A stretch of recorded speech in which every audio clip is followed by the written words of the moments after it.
겠습니다. 사랑의 주님, 하나님의 백성이 하나님 앞에 예배를 드리고자 합니다. 우리가 드리는 이 예배를 통해서 주님 온전히 영광 받아주시고 온 나라가 바이러스로 인해 고통받고 있습니다. 하나님, 이 문제의 해결자가 하나님이신 줄 압니다. 하나님이 친히 이 모든 것들이 이 땅에서 떠나가게 하시고 이 민족 가운데 하나님의 평안을 허락해 주옵소서.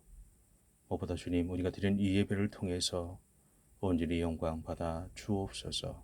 감사하며 예수님의 이름으로 기도드립니다. 아멘. 말씀은 야고보서 5장 7절에서 11절까지 말씀입니다. 야고보서 5장 7절에서 11절까지입니다. 제가 봉독하겠습니다. 그러므로 형제들아, 주께서 강림하시기까지 길이 참으라. 보라, 농부가 땅에서 나는 귀한 열매를 바라고 길이 참아 이른 비와 늦은 비를 기다리나니 너희도 길이 참고 마음을 굳건하게 하라. 주의 강림이 가까우니라. 형제들아, 서로 오망하지 말라. 그리하여야 심판을 면하리라. 보라, 심판주가 문 밖에 서 계시니라. 형제들아, 주의 이름으로 말한 선지자를 고난과 오래 참음의 본으로 삼으라. 보라, 인내하는 자를 우리가 복되다 하나니 너희가 욥의 인내를 들었고 주께서 주신 결말을 보았거니와 주는 가장 자비하시고 긍휼히 여기시는 이시니라. 아멘. 7번 방의 선물이라는 영화가 있습니다. 그 영화에는 6살 지능을 가진 이용규 씨라는 인물과 예승이라는 그의 딸이 나옵니다. 이용구 씨는 딸에게 세일러문이라는 캐릭터가 있는 가방을 사주기 위해서 월급날만을 기다리면서 마트에서 일하고 있었습니다. 그러던 어느 날 세일러문 가방을 파는 곳을 가르쳐 주겠다는 경찰청장의 딸과 함께 그곳을 가다가 그 아이가 죽는 사고가 일어나고 맙니다. 이 일로 인해서 그는 어린이 유괴, 강간, 살인이라는 죄목으로 사형 선고를 받고 성남교도소 7번 방에 들어가게 됩니다. 하지만 이용구 씨의 지극한 딸에 대한 사랑과 예승이의 아빠에 대한 사랑이 7번 방에 있는 사람들의 마음을 움직이죠. 그리고 교도과장과 교도관들과 재수자들은 이용구 씨가 희생양이었음을 알게 됩니다. 그 결과 모든 재수자들은 이용구 씨가 항소심에서 무죄로 판결되도록 돕기 위해서 발을 벗고 나서게 됩니다. 하지만 이용구 씨는 자신이 무죄로 석방된다면 예승이를 자기 딸과 똑같이 만들어 버리겠다는 경찰청장의 위협을 받고는 딸을 위해 형장의 이슬로 사라지고 맙니다. 그 후에 예승이는 당시의 교도 과장이었던 인물의 딸로 자라가게 되죠. 그리고 장성한 예승이가 모의 재판을 통해 아버지의 무죄를 선고받게 한다는 내용이 이 영화의 내용입니다. 이 영화를 만든 감독은 세상에서 일어날 수 없는 것을 그리고 싶었다고 말했습니다. 저는 이 영화를 보면서 나는 지극히 사랑하시는 부모님의 모습을 보았습니다. 그리고 제 아이들을 향한 죄의 모습을 보았습니다. 더 나아가 이용구 씨를 통해 나를 위해 기꺼이 죄인의 멍에를 쓰고 십자가에서 죽임을 당하신 예수님의 사랑을 보았습니다. 또한 아버지의 무죄를 밝히려고 그 수많은 시간을 인내하며 세상에 자신의 아버지를 드러냈던 예승이를 통해서 오늘 그리스도인으로 살아가는 우리가 어떻게 살아가야 하는가를 고민하게 되었습니다. 여러분, 그리스도인인 우리는 사랑하며 살아야 합니다. 그리고 내 생각대로 세상이 돌아가지 않아도 인내하며 살아야 합니다. 특히 7절 상반절에 보시면 농부가 땅에서 나는 귀한 열매를 바라고 길이 참아라는 말씀이 있죠. 이 말씀을 통해서 우리에게 필요한 것이 인내라는 것을 오늘 야고보서 기자는 우리에게 말하고 있습니다. 인내는 쓰고 열매는 달다라는 말이 있지 않습니까? 이것은 참고 견디는 것은 어려운 일이지만 그것을 실천하면 복이 따라온다는 말입니다. 그래서 야고보서 1장 1절부터 4절은 이렇게 선포하고 있습니다. 내 형제들아 너희가 여러 가지 시험을 만나거든 기쁘게 여기라. 이는 너희 믿음의 시련이 인내를 만들어내는 줄 너희가 알미라. 인내를 온전히 이루라. 이는 너희로 온전하고 구비하여 조금도 부족함이 없게 하려 함이라. 또한 7절 하반절에서는 농부가 이른 비와 늦은 비를 기다린다고 말하고 있는데 이스라엘에서 이른 비는 가을 비를 말합니다. 이것은 우리의 달력으로 치면 10월 말에서 11월 초에 오는 비를 가리키죠. 반면에 늦은 비는 봄비를 말합니다. 우리의 달력으로 4월과 5월에 내리는 것으로 곡식이 자라고 추수할 수 있도록 해주는 비를 말합니다. 그러기에 이른 비와 늦은 비는 농부들이 파종을 할 수 있도록 땅을 부드럽게 적셔주기도 하고 파종을 마친 다음에는 곡식이 자라기에 필요한 환경을 만들어 주기도 합니다.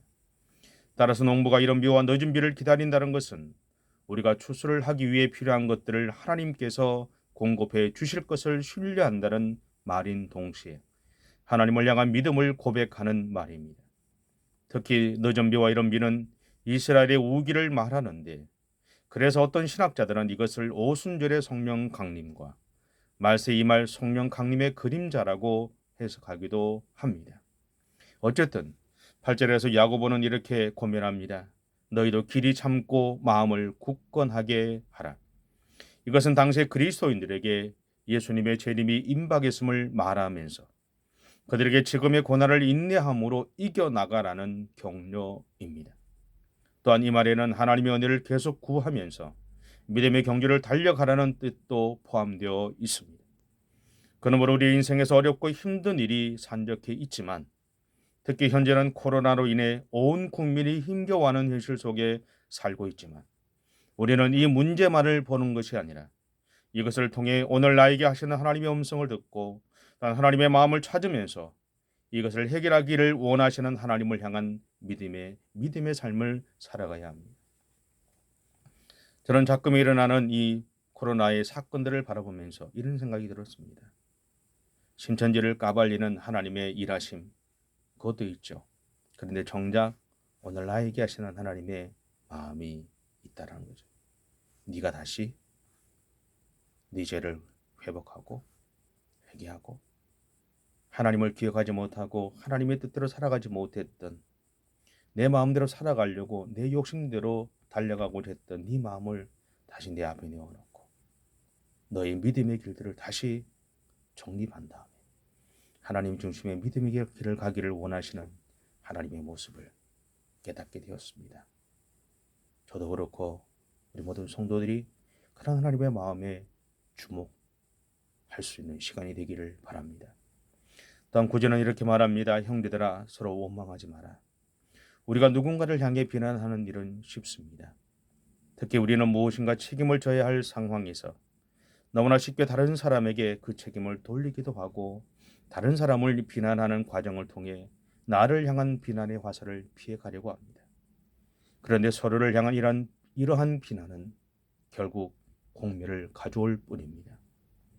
우리가 비난하기는 쉽습니다. 하지만 칭찬하기는 어렵죠. 칭찬이 어려운 것은 그 칭찬의 대상이 내가 되어야 한다는 생각이 우리에게 자리 잡고 있기 때문입니다. 특히 세상은 다른 사람을 누르고 밟고 올라가야 성공할 수 있다고 말합니다. 그래서 항상 세상은 자신이 칭찬의 주인공이 되기를 바라죠. 그 결과 때로는 다른 사람의 업적도 나의 것으로 만들어 갑니다. 하지만 그리스도인인 우리는 너무나 쉽게 하는 비난보다는 모든 사람이 어려워하는 칭찬을 선택해야 합니다. 예전에 제가 부산에서 목회할 때 며칠 사이에 두 가지 일을 겪었던 적이 있습니다. 월요일에는 송정 해변에 가서 커피를 주문하면서 주문을 받는 그 여자분에게 맛있게 해주세요. 당신의 이쁜 얼굴만큼만 해주시면 됩니다. 라고 말했더니 얼마나 웃는지 모릅니다. 그리고 최선을 다해서 맛있게 커피를 뽑아준 것을 마신 적이 있습니다. 반면에 며칠 후에 아침 대신에 먹을 빵을 사기 위해 빵집에 갔는데 그날따라 아침에 별로 기분이 좋지 않아서 웃지도 않았고 인사도 하지 않고 나왔습니다. 그 결과 저는 그 빵집의 주인에게도 그리고 제가 먹은 빵을 통해서도 기쁨을 얻지 못했던 경험이 있습니다. 칭찬을 선택한다는 것은요, 내가 지금 기분 좋을 때만 하는 것이 아니라 기분이 좋지 않아도 하겠다는 것을 의미합니다. 그래서 어렵습니다. 예레미야는 눈물의 선지자라고 불릴 만큼 나라와 백성들에게 일어날 일 때문에 눈물로 기도하는 삶을 살았던 사람이었습니다. 하지만 세상은 그것을 알아주지 않았습니다. 세상은 자신들에게 듣기에 좋은 예언을 하지 않는다는 이유로 예레미야를 감옥에 있는 뜰에 가두기도 했고 구덩이에 던지기도 했습니다. 그럼에도 예레미야는 자신에게 이런 예언을 하게 만들고 이런 고통을 당하게 하시는 하나님을 향해서, 그리고 자신을 괴롭히는 백성이나 위종들을 향해서 원망하지 않았습니다. 대신에 예레미야서 38장 20절에서 이렇게 말합니다. 현대 성경으로 제가 읽겠습니다. 왕은 그들의 손에 넘어가지 않을 것입니다. 내가 왕에게 말한 대로 왕은 여호와께 순종하십시오. 그러면 왕에게는 아무런 일이 없을 것이며 왕은 죽지 않고 살 것입니다. 예레미야는 하나님의 명령에 순종했지만 그것 때문에 심한 고난을 당했습니다. 하지만 그는 여전히 하나님에게 순종했습니다. 그리고 그의 순종함을 통해 이스라엘 안에 영적으로 끼어있는 흐름들이 유지되었습니다. 그 결과 이스라엘 백성들은 바벨론의 포로로 잡혀갔지만 여전히 회당에서 하나님을 예배했습니다. 그들의 신앙을 지켰으며 수많은 믿음의 사람들이 일어났습니다. 그리고 그들은 마침내 다시 이스라엘로 돌아올 수 있었습니다. 여러분 어떻습니까?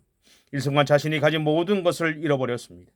자신의 온몸은 종기로 덮였습니다. 하지만 그는 변함없이 하나님을 향해 서 있었습니다. 이와 같이 우리의 믿음의 선배들은 그들의 인내함으로 믿음을 증명하는 삶을 살아왔습니다. 마찬가지로 오늘 그리스도인으로 살아가는 우리에게도 인내함으로 우리의 믿음을 증명해야 하는 사명이 있고 시간이 다가왔습니다. 그것은 어떤 일이 일어나고 상황이 주어져도 하나님을 신뢰하는 것입니다. 오늘 말씀은 우리에게 이렇게 명령합니다. 너희에게 있는 그 고난을 인내함으로 이겨라. 여러분, 코로나가 우리에게 고난으로 다가왔습니다. 신천지의 사건이 우리에게 아픔으로 다가왔습니다. 수많은 백성들을 어려움 가운데로 몰아갔습니다. 우리는 예배당에서 마음껏 모여서 하나님 앞에 예배 드릴 수 없는 상황에 처했습니다. 이것이 우리에게 고난일 수 있습니다. 그런데 이 문제는 우리의 의지만으로 해결하기 어렵습니다. 아니, 우리에게는 고난을 인내함으로 이기는 것 자체가 우리의 의지로 이길 수 있는 것이 아닙니다. 지금 우리에게는 하나님의 도우심이 필요합니다. 하나님의 은혜가 필요합니다. 이 어려움의 시간들을 이길 수 있는 믿음 또한 우리의 의지로 가질 수 있는 것이 아니라 하나님의 도우심이 필요합니다. 성령께서 우리 안에서 역사해 주시고 우리 가운데 일해 주셔야 합니다. 그래서 우리는 기도해야 하는 것입니다. 나를 위해서, 교회를 위해서, 이 민족을 위해서. 겉으로 보이는 상황만을 바라보는 것이 아니라 그 상황 이면에 나를 향한, 오늘 한국교회를 향한 하나님의 마음들을 발견해야 합니다. 그리고 우리는 우리에게 있는 이 고난의 시간이 지났을 때 우리의 삶에서 일하신 하나님을 보게 될 것입니다. 여러분, 우리는 현재와 같은 고난의 시간에 절망하거나 포기하지 마십시다. 그리고 죽을 만큼 힘들지만 하나님 바라보십시다. 하나님 신뢰하십시다. 하나님 의지하시기 바랍니다. 하나님을 기대하시기 바랍니다. 하나님은 하나님을 바라보는 우리의 삶에 반드시 응답하실 겁니다. 우리로 승리하게 하실 것입니다. 우리를 힘들게 하는 이 코로나의 사건을 지나가게 하실 것입니다. 그리고 이것이 지나간 다음에 한국교회의 새로운 부흥의 길을 열어가실 것이고, 여러분 개인 가운데, 여러분 가정 가운데, 우리 교회 가운데 하나님의 기름 부으심의 사건이 일어날 줄 믿습니다. 이번 한 주간도 하나님을 바라보는 믿음으로 승리하는 저와 여러분의 삶이 되시기 바랍니다. 기도하겠습니다. 사랑의 주님, 주님을 향한 사모함 마음을 품고 믿음의 길을 달려가고 있는 하나님의 귀한 믿음의 백성들 사랑해 주셔서 감사합니다. 주님, 아무리 세상이 우리를 힘들게 해도 우리를 어려움 가운데 몰아낸다 할지라도 우리는 여전히 하나님 신뢰하고 하나님 보이잡는 믿음의 길을 달려갈 수 있도록 하나님 인도해 주옵소서. 그리고 그러한 믿음의 길을 통해서 하나님을 향한 우리의 믿음들을 증명하는 삶을 살아갈 수 있는 우리 모든 성도들의 생애가 되어줄 수 있도록 하나님 역사해 주시기를 원합니다. 이번 한 주간도 인내함으로 우리가 가진 그 믿음을 하나님 앞에 증명하는 삶을 살아가는 우리 모두의 생애가 되어줄 수 있도록 하나님 역사해 주시옵소서. 지금은 우리 주 예수 그리스도의 원하신 은혜와 하나님 아버지의 극진하신 사랑하심과 성령님의 감동과 위로 교통하시는 은혜가 어떠한 어려움과 고난 중에서도 인내함으로 우리의 믿음을 하나님 앞에 증명하기로 작정하는 우리 모든 성도들과 가정과 생활 가운데 지금부터 영원까지 함께 하시기를 간절히 축원하옵나이다. 아멘.